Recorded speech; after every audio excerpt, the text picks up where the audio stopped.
Well, last Monday was Apple's WWDC, which is its software event, but sometimes you might get a little of hardware. They announced iOS 16, iPad OS, and the new Mac OS, and also the Watch OS. So today we're just gonna talk about our thoughts, like about the new releases, the products, the softwares. This is not going to be an in-depth review. So today I have my good old friend. We actually met in London, Omar Tom. So Omar, what's up, man? Nice to meet you. Nice to see you again, MG. The good thing is, like, we're both tech nerds. I'm really obsessed with Apple, especially. It's understandable if I'm a little biased, so just watch out for that. I might not do really transparent reviews. What's your favorite release so far? I guess it would have to be macOS Ventura, you know? Because there wasn't really any major upgrade to iOS 16. There hasn't been any major upgrade since, I think, 2020, when we had was it iOS 14? But also the Mac OS, I think it's just a basic, update too. They just refreshed it and like add new functionalities that was needed. But then, out of all the things they did, there wasn't anything like new. And I'm also expecting this in September. I'm not expecting a totally different, wildly new iPhone.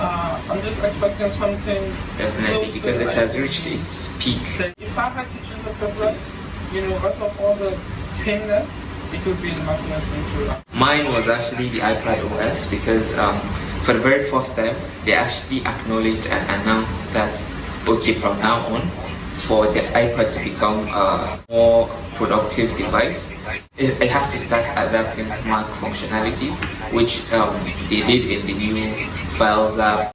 They are now building the foundation. And for me, I am an iPad user, and should I say 95% of my work is done on an iPad. I feel like it's a very, very good way to start. Yeah, the people leading the iPad revolution, actually, because it looks to me like Apple is just trying to phase out the Mac gradually. But they can't just say, okay, we're getting rid of the Mac 2023, 2024 or something like that. No, making the iPad capable of doing the things that the Mac do, so that gradually you don't really have to get a Mac. Two chip is here.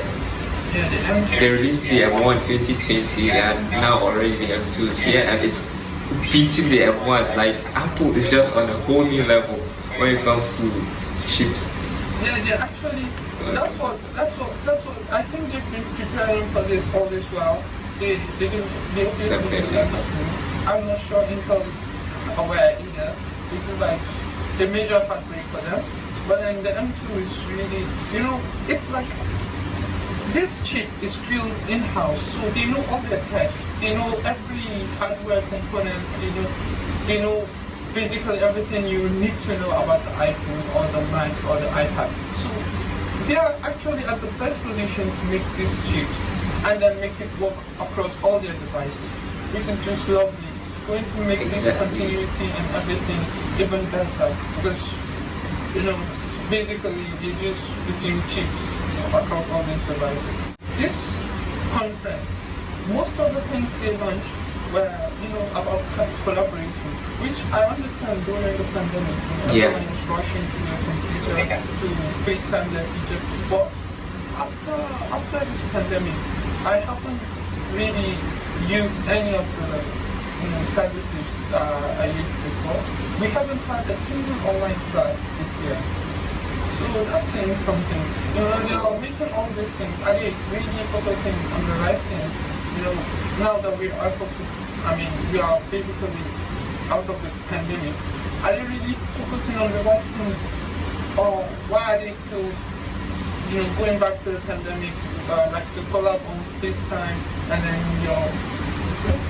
what's that new app? I'm not sure if you've seen it.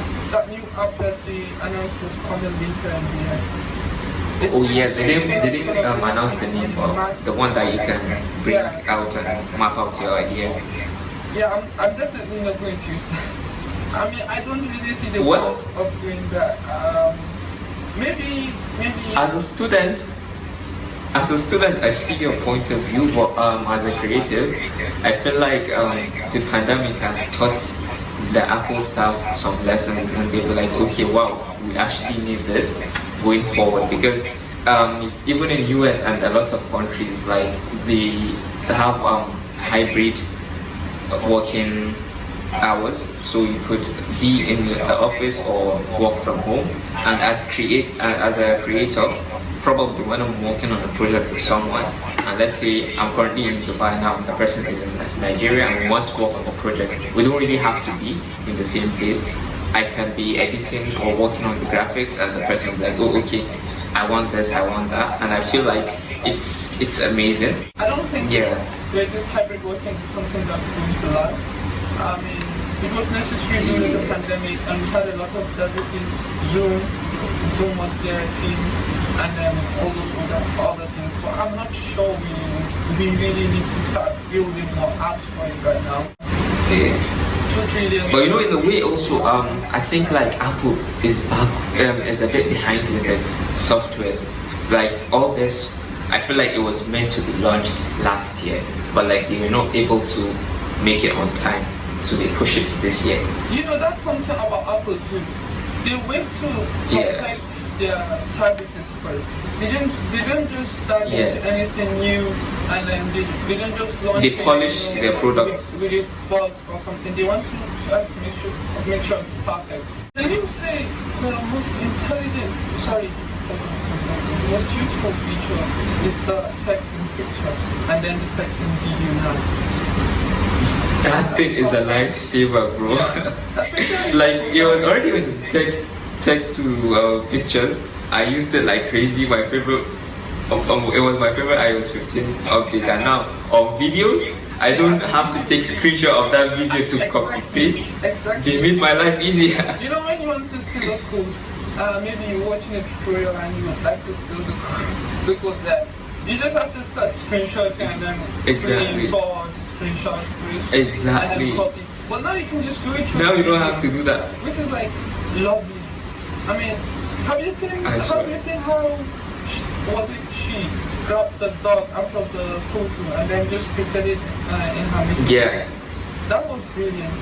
I mean, that's the feature actually you can find. And all that is possible because of the chip inside the iPhone.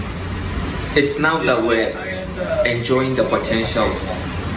The separate machine learning model. And also, what do you think about the new MacBooks? The new MacBook Air? Although the Pro was just the new chip, or like the new Air, I'm in love with the design. With the colors.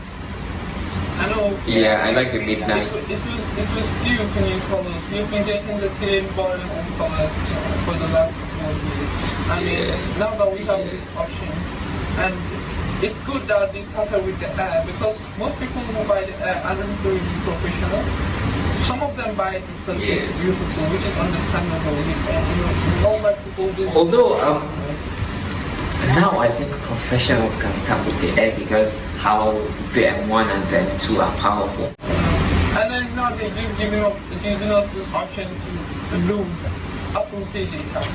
Can you just do that? Yeah. Just want to any way possible to just get that your money. Which Apple Pay later was Apple is slowly becoming a bank. Yeah. What about the new iOS lock screen? What are your thoughts? Oh, they just ripped off the Apple Watch. I mean, it's their product, but that's just what they did. The widgets is going to be the seller for me, because let's say I'm using the reminders. Now all I have to do is like take a glance of my screen and see, okay, I need to do this later. And then they dropped the iPhone 7 Plus 2. The iPhone 7 and 7 Plus. Didn't expect that. Yeah, I definitely wasn't expecting that. Because the 6S is 2015, right? Yeah, 2015. Yeah. And then they dropped it along with the 2017 7 Plus. The iMessage. I forgot to talk about iMessage. It got really significant improvements. I think Apple's trying to make it more like a social media app. Do you think we'll see anything like maybe iMessage? Yeah, they are, but like all the features that came out, it was already available on all the social media apps. I mean, WhatsApp, Snapchat, Instagram had all the features. People aren't really used to ripping people off, but they definitely did with that with iMessage.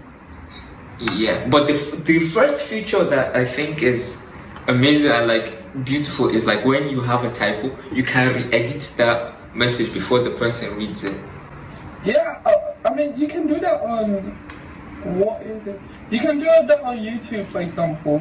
When you post a comment and there's an error or something like that, you can just fix it right away, and it's just going to show edited or something.